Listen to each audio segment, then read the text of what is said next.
sadhu, sadhu. Namo tassa bhagavato arahato samma sambuddhassa. Namo tassa bhagavato arahato samma sambuddhassa. Namo tassa bhagavato arahato samma sambuddhassa. Homage to the Blessed One, the Worthy One, the Supremely Enlightened One. Sadhu, sadhu.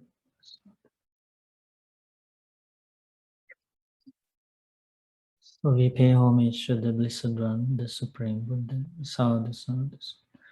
We pay homage to our teacher, Lokusami Maharaj. Sadhu, sadhu.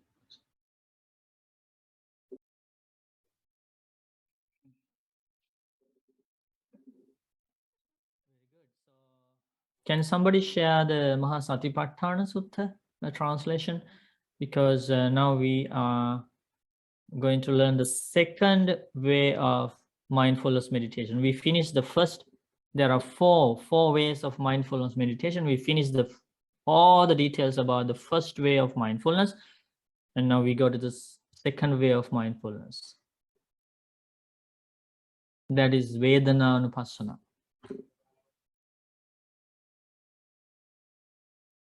Okay, so we have here Majjhima Nikaya Sutta number 10. Let's see.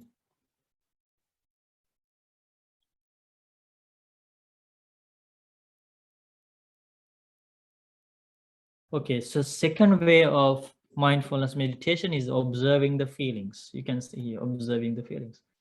Who is going to read?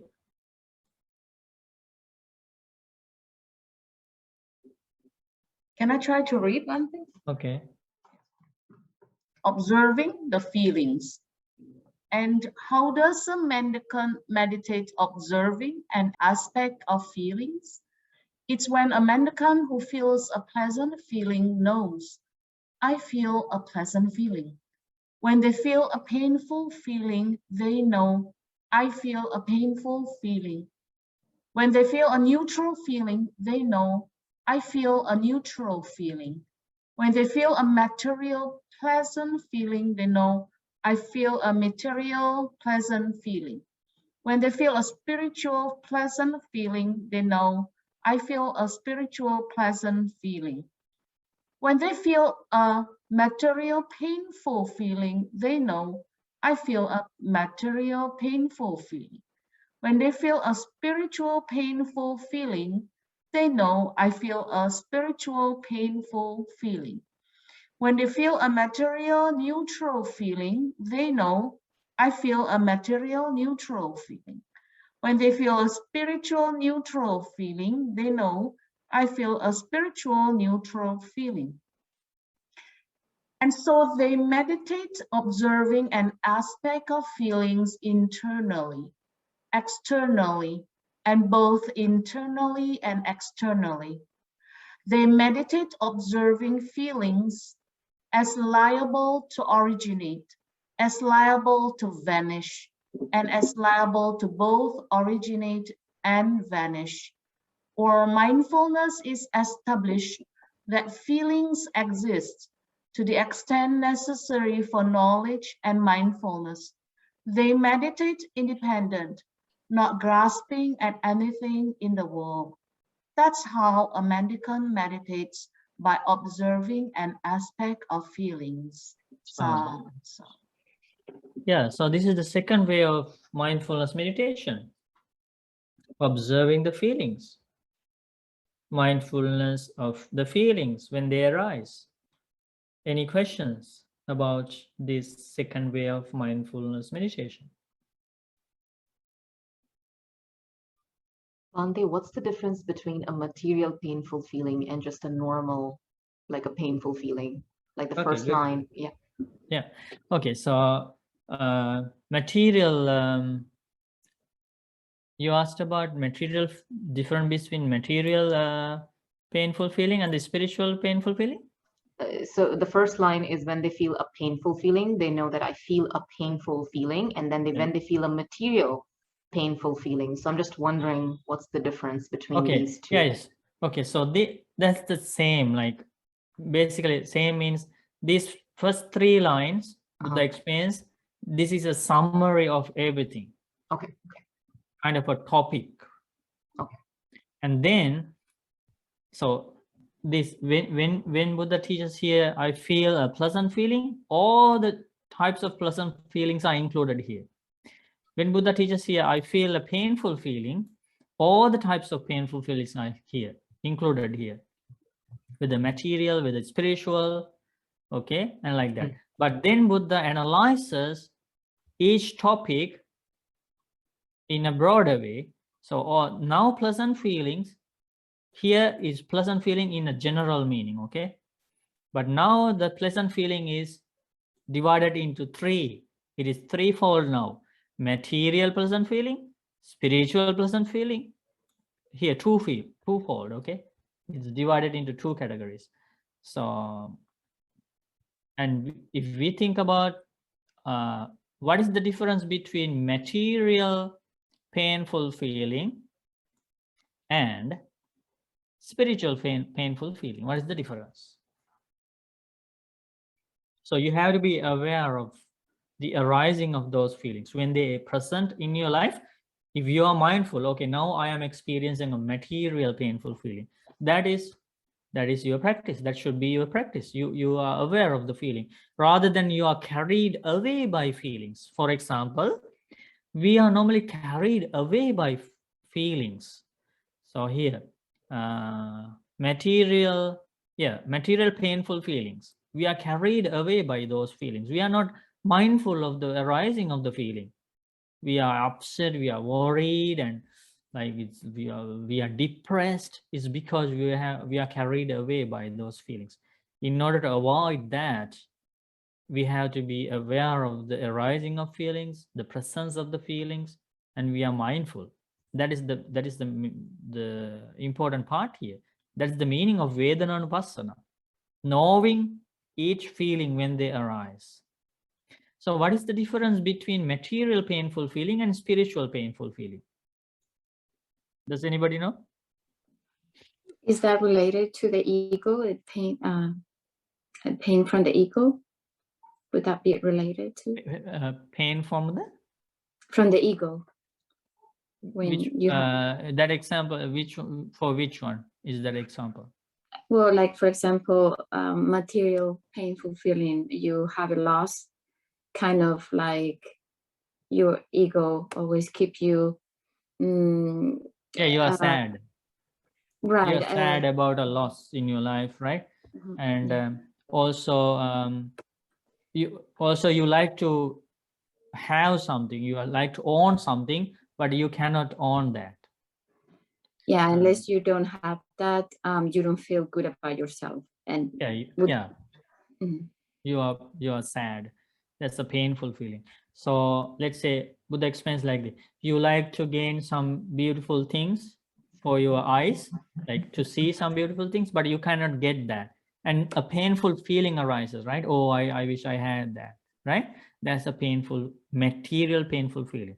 Sometimes you like to hear some sounds. Maybe you like to hear the sounds of the husband, of the wife, of the parents.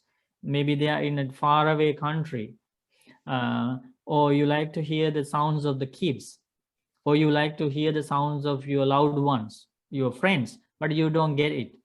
A painful feeling arises. That's called material painful feeling. Whatever painful feeling that arises based on visual objects, sounds, smells, tastes, and tangibles, that is categorized as material painful feeling. Did you get that? Yes. Whatever painful feeling arises with related to the visual object, sounds, smells, tastes, and tangibles. If you can be mindful of that, okay, now I listen to that person's sound, but I cannot get that. He's angry with me. He doesn't talk to me. And a painful feeling arises. that is a material painful feeling. Anything related to the 5 worldly objects, and you are mindful of that. What is spiritual painful feeling? Examples Buddha teaches. Okay, so we practice a meditation, okay, and during the meditation we sometimes our mind is not concentrated, mind is wandering. What kind of feeling normally do you experience? Painful feeling. Painful feeling, sad. Oh, what is happening today? My mind is not concentrating, meditation is not going well today. Or I wish I had the first jhana, second jhana, like that. That's a spiritual painful feeling. Also, you think sometimes these thoughts come to your mind. Oh, I have been practicing this path for a long time now. Why do I still have these doubts about the enlightenment of the Buddha? Why still I haven't come to the first stage of enlightenment? When can I come to the first stage of enlightenment? Okay, I am tired of this cycle of birth and death. I want to attain Nibbana as soon as possible. So when can I attain Nibbana? When you think like that, what kind of feeling arises? Painful feeling. That's called spiritual painful feeling. It's nothing to do with visual objects, sounds, smells, tastes, tangibles. It's nothing to do with worldly things. But still a painful feeling arises. That is related to the spiritual path. That's categorized as spiritual painful feeling. Is that clear? So when they arise, you are mindful of that feeling. So material pleasant feeling, any pleasant feeling that arises based on visual objects, sounds, smells, tastes, and tangibles.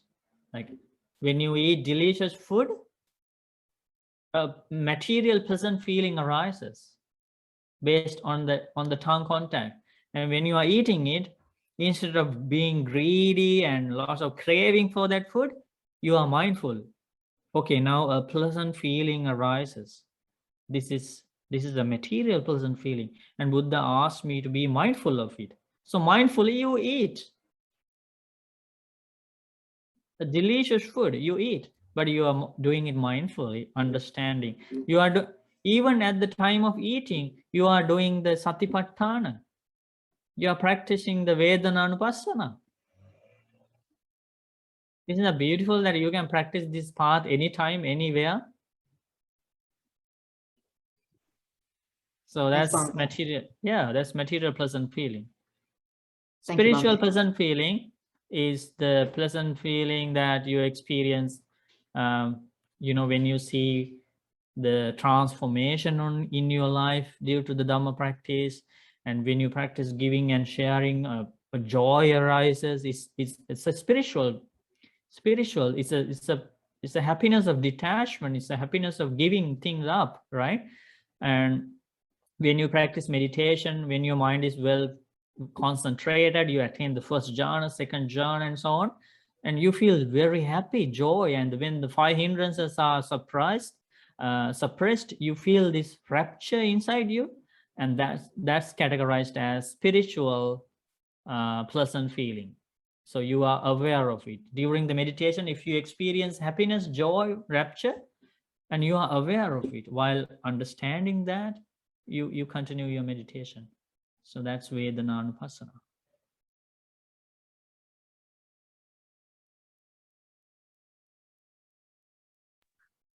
Oh, sorry, Bhante. May I ask Bhante if that spiritual painful feeling, can it be related to other people? Like, let's say for somebody we love and we care for, we would like them to learn Dhamma and walk the Dhamma path, but then they are not inclined to do that.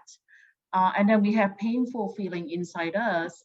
would that be It's hard to categorize, because Buddha has taught sometimes compassion comes in the guise of attachment.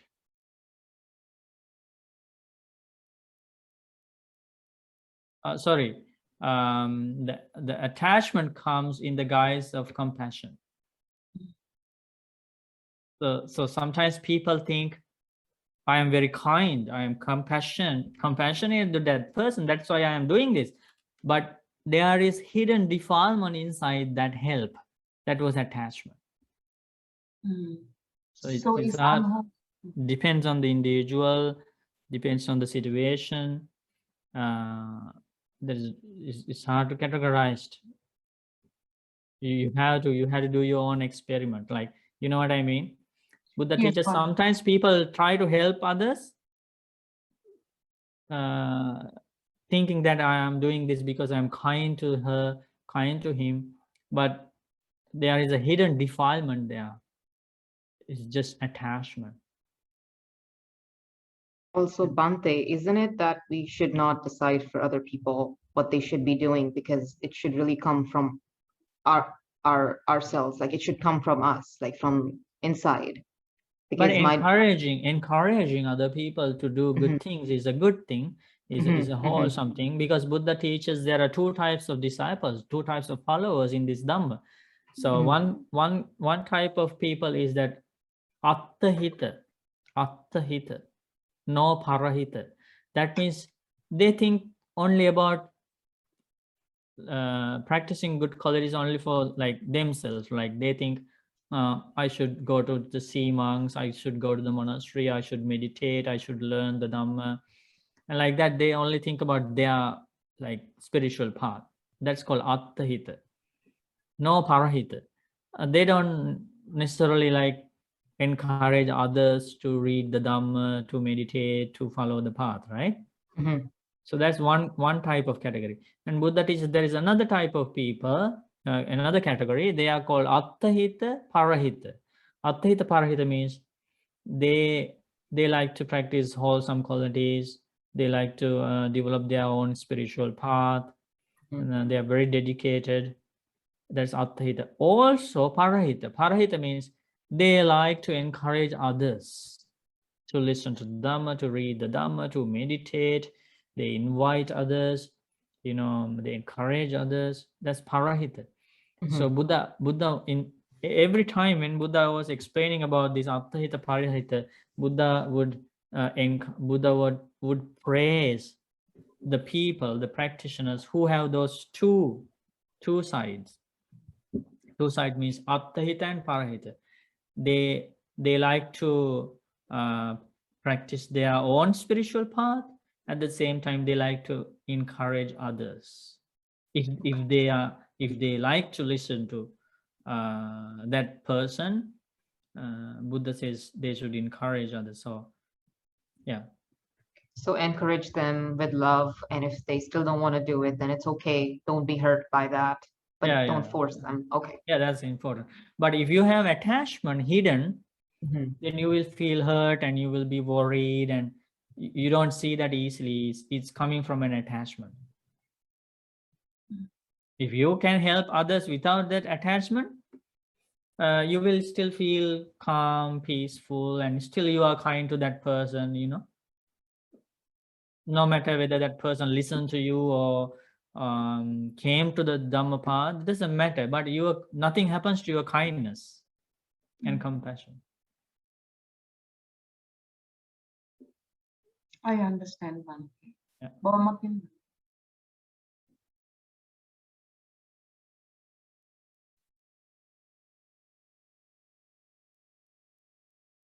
Any other questions? Bhante, Mm-hmm.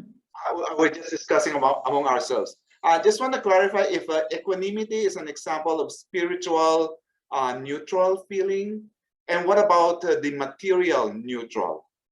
Material neutral feeling is that, we know material pleasant feeling and material painful feeling. Yes, okay. So an example for material neutral feeling is whatever neutral feeling arises based on visual objects, sounds, smells, tastes, and tangibles.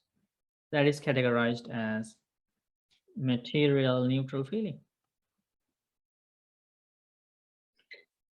So, and then the So we are looking example. We are eating something, okay, and there is no like not that much of pleasant feeling coming from that, or no unpleasant feeling. We're just eating because we are hungry. We don't even pay attention to the taste, and we don't feel that much of that in terms of taste, but we just eat, right? We keep eating to fill the belly. Mhm. And but there is a feeling there based on the tongue contact, and that can be a neutral feeling. Also, another example, we are looking at a wall in front of us. There is no pleasant feeling from that or neutral feeling from that. It's just a bare wall, but definitely there is a feeling.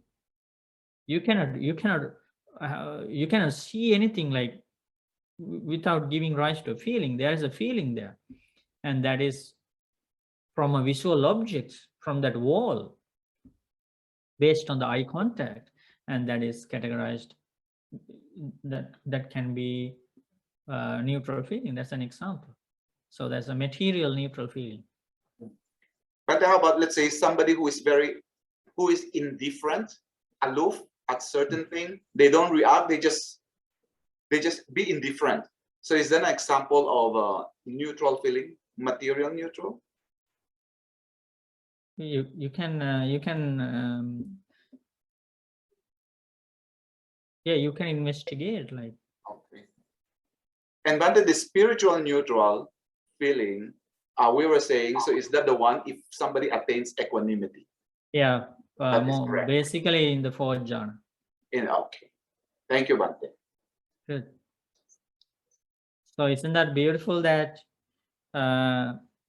just by being aware of the feelings when they arise, okay, now a pleasant feeling has arisen, this is a material pleasant feeling, okay, and now a spiritual pleasant feeling has arisen. Just by observing the feelings, we can be somebody who is following the path.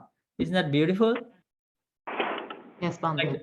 Like path is very close to us, right? Mm-hmm. Like it's in our own life, in our day-to-day life. Like let's say if we learn about the path to liberation, and we have to go far away to follow that, right? We have to buy air tickets, we have to book a hotel, or we have to go like collect lots of money and to go far away to follow the path, right? It will be very hard.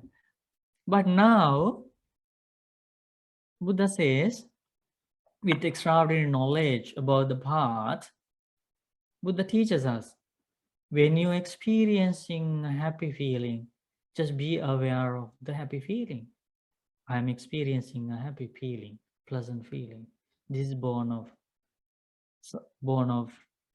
ear contact. This is from a sound. This is from a taste. Just by observing that, you are following the Noble Eightfold Path. Isn't that beautiful? Yes, Bhante. That's why Buddha is the most compassionate teacher, and Buddha has opened all the paths, all the directions, all the ways that makes liberation like easy to attain. Buddha made all the efforts to present this to the world in a very simple way. Like attaining Nibbana is a very subtle thing, that is the most difficult thing in the world, not the Olympics. Okay, not running, not swimming, not jumping is not the difficult thing in the world. The most difficult thing in the world is attaining Nibbana. Cleansing one's mind. It's a mental thing. And Bhante, it's so amazing that Buddha did all the hard work for us and he found this path, right? All we have to do is now just read it and understand it and just follow it. Like he did everything for us. So it's so Really. amazing. That's amazing. That's called limitless compassion. It is, Sadhu, definitely. Sadhu, sadhu.